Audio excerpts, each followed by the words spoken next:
Bem-vindos à segunda parte de A Arte da Guerra e colocava uma questão que tem a ver com uma coisa que o Sr. Embaixador acaba de dizer, a cartada. A cartada nuclear é, parece-me a mim, também uma cartada de que o resto do mundo não estava à espera. Não temos a certeza que ela venha a ser jogada ou apenas se servirá apenas para ser exibida.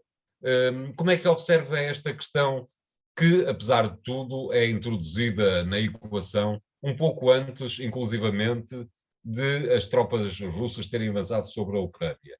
Eu recordo que, alguns dias antes, alguém falou, se não estou em erro já na sequência de uma reunião da NATO, alguém falou na possibilidade nuclear. Como é que vê esta questão, Sr. Embaixador? A guerra nuclear só foi, digamos, só teve consequências práticas no final da Segunda Guerra Mundial, quando os Estados Unidos bombardearam Hiroshima e Nagasaki.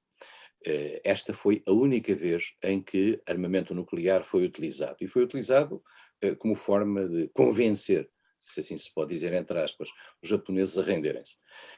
E A partir convenceu tanto, recordo dos livros de história, convenceram tanto toda a gente que era não utilizável que no confronto seguinte, a Guerra da Coreia, as armas nucleares ficaram basicamente no sítio onde estavam, não é? E a ideia que havia, depois de vários países se terem dotado de armas nucleares, em particular os 5 membros permanentes do Conselho de Segurança, eh, com uma exceção, quando a China era membro permanente do Conselho de Segurança, quando as Nações Unidas foram criadas em 45, a China que ali estava era a China de Taipei, era a China de Taiwan, não era a China de Pequim. Ora, a China que ali estava não tinha armas nucleares. Quem tinha armas nucleares nessa altura, e quem passou a ter armas nucleares a partir daí, foi a União Soviética, os Estados Unidos já tinham, o Reino Unido e a França, que se dotaram de armas nucleares. Depois, quando a China ingressou, quando a China de Pequim substituiu a China de Taipei em 1972, passaram a ser os 5 membros permanentes que tinham armas nucleares. E são esses 5 membros permanentes que estiveram na origem do Tratado de Não Proliferação Nuclear, tratado esse que tinha como objetivo, no fundo, congelar aquilo que era o mundo das armas nucleares. Isto é, quem tinha armas nucleares tinha, quem não tinha não devia tê-las, para assim dizer. E, em particular, havia uma diretiva no sentido, e um compromisso, no sentido de não fazer a chamada proliferação. Por isso é que o tratado chama-se Tratado sobre a Proliferação das Armas Nucleares, para não colocar mais armas nucleares em outras mãos. Nós sabemos que isso não foi assim, isto é, que há países que entretanto se dotaram de armas nucleares, que é o caso de Israel, que é o caso da Índia, que é o caso do Paquistão e é mais recentemente o caso da Coreia do Norte. Houve vários outros países que começaram a ter iniciativas no sentido de criar uma arma nuclear, o Brasil, a Argentina, a África do Sul, mas O Irão. desistiram disso. E o Tratado de Não Proliferação Nuclear, no fundo, acabou.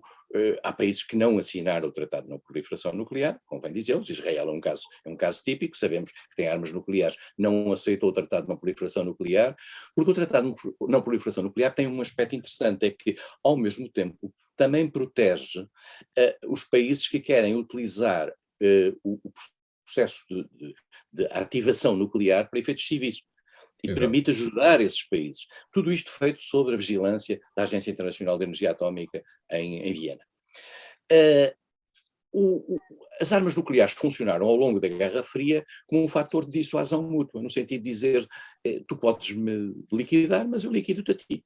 E, portanto, a noção de que ninguém podia usar as armas nucleares porque elas funcionariam como um fato de mútua destruição, criou uma espécie de entendimento tácito de que ninguém usava armas nucleares. E muito curiosamente, António, isto é uma coisa que as pessoas já não se lembram e até parece de outro tempo, em janeiro deste ano, e nós estamos a falar no início de abril, em janeiro deste ano, há uma declaração dos 5 membros permanentes do Conselho de Segurança no sentido de prescindir das armas nucleares, no sentido de dizer, nós nunca utilizaremos armas nucleares.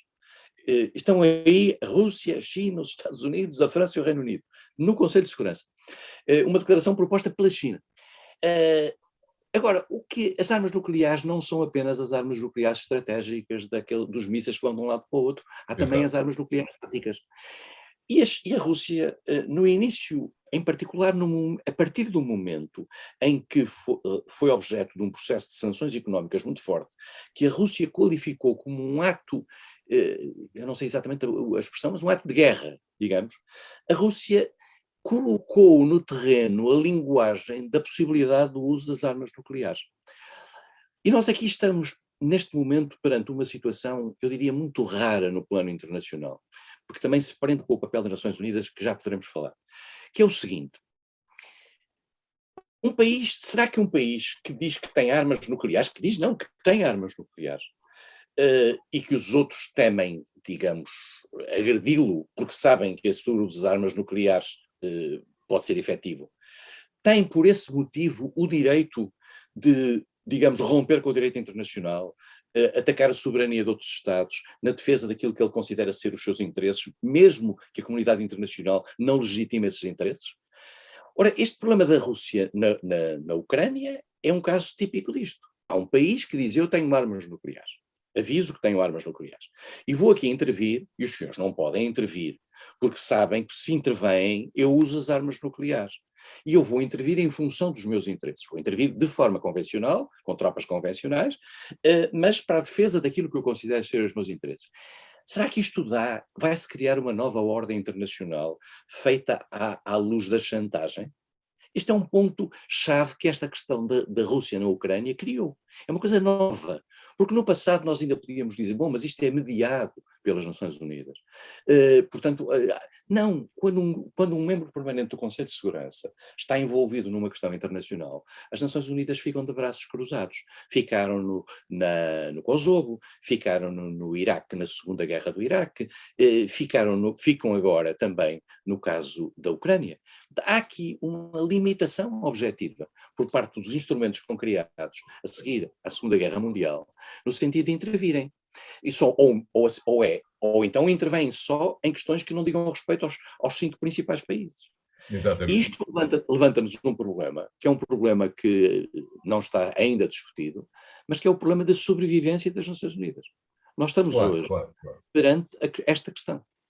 É uma questão interessante que vamos guardar para a terceira parte do programa de hoje, a que viremos dentro de instantes. Até já.